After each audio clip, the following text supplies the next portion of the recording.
Islami TV.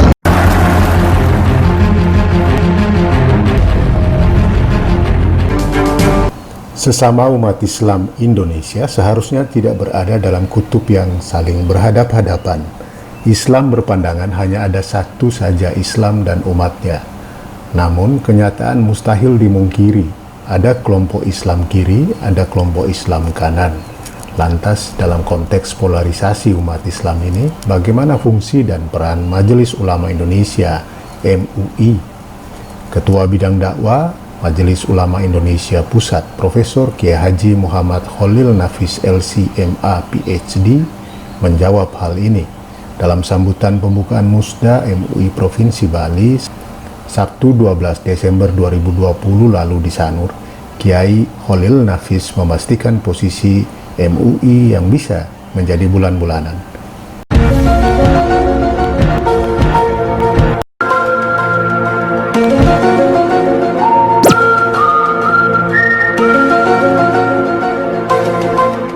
Bapak Ibu sekalian, kita ingin meneruskan dengan rangka dakwah wasatiyah. Banyak mempersoalkan tentang wasatiyatul Islam, atau kita menyebutnya dalam bahasa Indonesia Islam wasati. Islam saja nggak perlu wasatiyatul Islam. Buat apa namanya pakai wasati? Tetapi karena kita, ya, faktanya ada orang yang ekstrim kanan, ada yang ekstrim kiri. Sementara MUI menyatakan pada Musyawarah Nasional yang lalu 2015 di Jawa Timur, kita akan mau utamakan Islam wasati. Karena kita ingin menyeret yang kanan itu ke tengah, yang kiri ke tengah. Kalau MUI tidak kuat untuk menyeret kanan dan kiri, maka MUI akan menjadi bulan-bulan.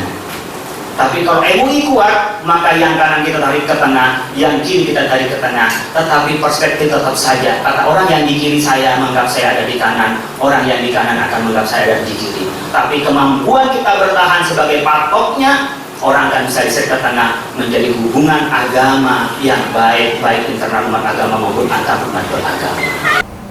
Penegasan sikap MUI Pusat tentang posisi Islam Tengah atau wasatiyah tadi diamini Kepala Bagian Tata Usaha Kantor Wilayah Kementerian Agama Provinsi Bali, Dr. Andus Haji Nur Hamid MID. Mantan Kabid Bimas Islam ini mengaitkan dengan figur kepemimpinan MUI Provinsi Bali 5 tahun mendatang. Figur ini seyogianya diharapkan dapat menjadi jangkar. Pertama, kita mengharapkan Ketua MUI ke depan ini adalah figur yang bisa mengayomi.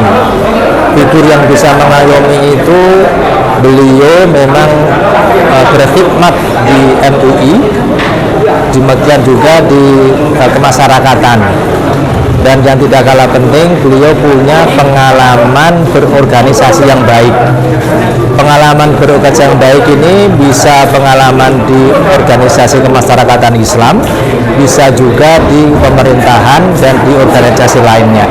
Sehingga apa yang tadi menjadi harapan dari Ketua MUI Pusat, bahwa MUI adalah payung besar umat Islam, itu bisa terwujud.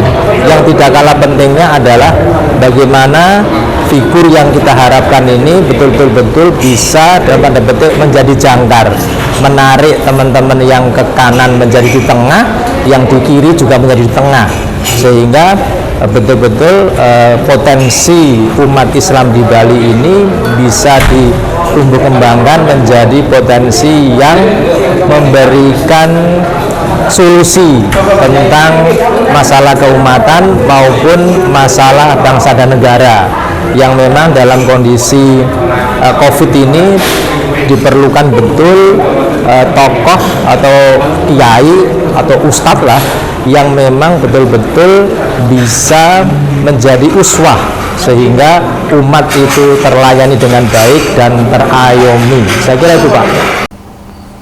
Musda MUI Bali berlangsung 2 hari. Hari pertama Musda digelar secara daring pada Kamis 10 Desember 2020. Agendanya membahas draft materi untuk dikupas pada sidang komisi. Puncak pelaksanaan Musda dilaksanakan pada Sabtu 12 Desember di Sanur.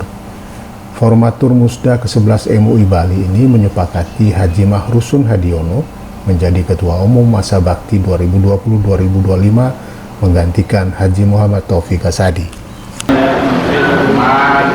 Assalamualaikum warahmatullahi wabarakatuh.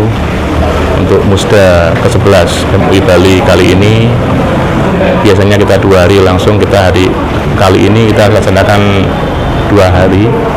Yang pertama adalah tetap secara daring tanggal 10 Desember, hari Kamis yang lalu, membahas tentang program kerja MUI tahun 2020-2025. Kemudian pada hari ini, hari Sabtu tanggal 12 Desember 2020,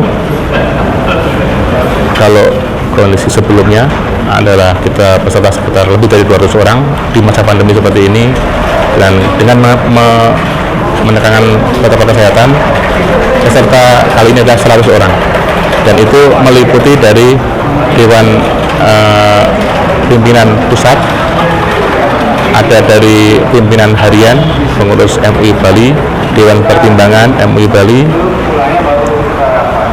MUI Kabupaten dan Kota seluruh Bali, ormas-ormas tingkat provinsi, tokoh-tokoh masyarakat, perguruan tinggi, dan pondok pesantren. Jadi dari sekian itu 100 orang yang kita undang. Dan alhamdulillah dari tadi kita lihat tingkat kehadiran sudah 100% karena full sesuai dengan kapasitas tempat duduknya. Terkait dengan protokol kesehatan, kita menerapkan dari kedatangan, jadi semua peserta adalah wajib menerapkan 3M. Protokol kesehatan kita terapkan secara ketat mulai dari kedatangan, yang mana semua peserta wajib mengenakan masker dan mencuci tangan sebelumnya. Kemudian kita cek suhu tubuh. Kita juga menerapkan jarak antara antrian, kita memberikan jarak yang sekitar 1,5 meter. Kemudian di tempat Musda kita juga menerapkan protokol kesehatan, jadi kita menggunakan 50% dari kapasitas. Jadi jarak antara peserta sekitar 1 meter, 1 sampai 1 meter. Itu makanya kita menjaga protokol kesehatan dengan secara ketat. Jadi kita mendukung program pemerintah untuk menjaga kesehatan dalam rangka protokol kesehatan.